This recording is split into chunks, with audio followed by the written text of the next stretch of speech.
Here comes Kyle Busch with a push from Boyer on the inside.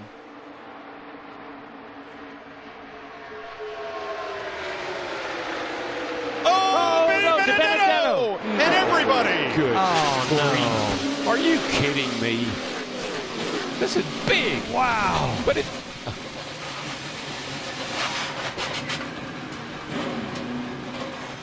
Boy, it just reminds me of the Clash. Same type of carnage that we saw where these cars were going everywhere. A lot of damage as they all got to turn 3. Well, that ruined everything. I mean, sometimes I'm speechless. I'm speechless.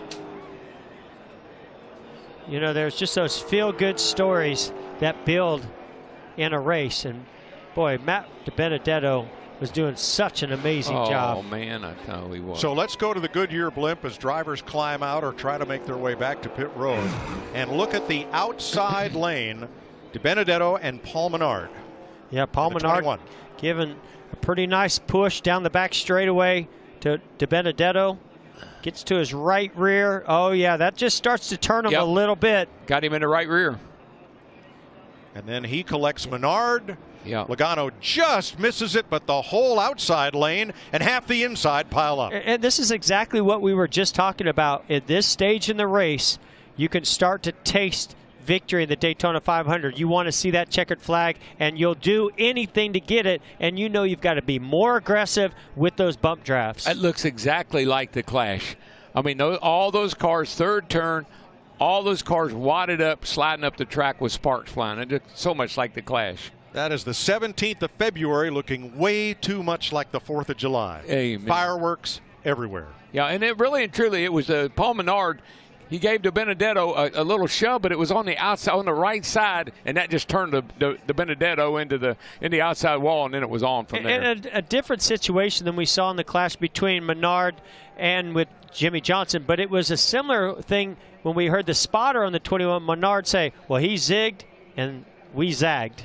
And in this case, Menard told his team on the radio, I just bumped him a little too hard. Yeah, I mean, what are you going to do? It's the end of the race. You're trying to help that guy. You're trying to help DiBenedetto. You're not trying to wreck him, but just bad judgment. Look at that 10 car. Almirola's number 10. Look at David Reagan underneath the 10 of Almirola. David Reagan, see what springs he's running. Look at that. All those sparks flying. My gosh. Man, amazing shots. And all Almirola wanted was a chance to win it on the last lap. Yeah, well, I didn't like last year. Didn't quite get there. Close.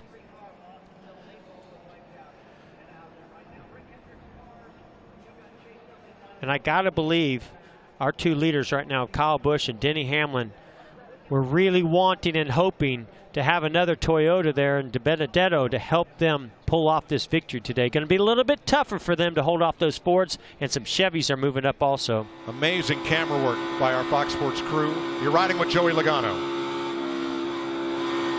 No run. Keep on, no. Keep coming, you're inside. Keep coming, come on, get away from me. Just one too many pushes there, Mike, is what I saw. Kyle Larson. Check up. Nothing behind us. Nothing behind us. Okay, lock it down. Come right back to the top. Keep it rolling. Come to the top.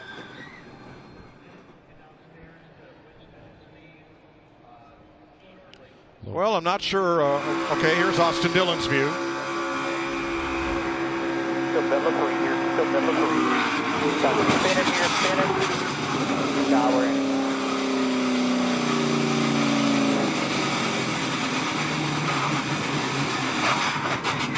Ouch.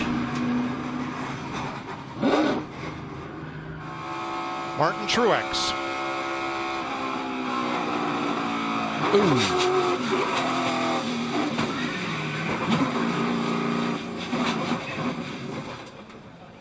I was going to say, I'm not sure which list graphics is putting together, the cars involved in the wreck or the cars that missed it.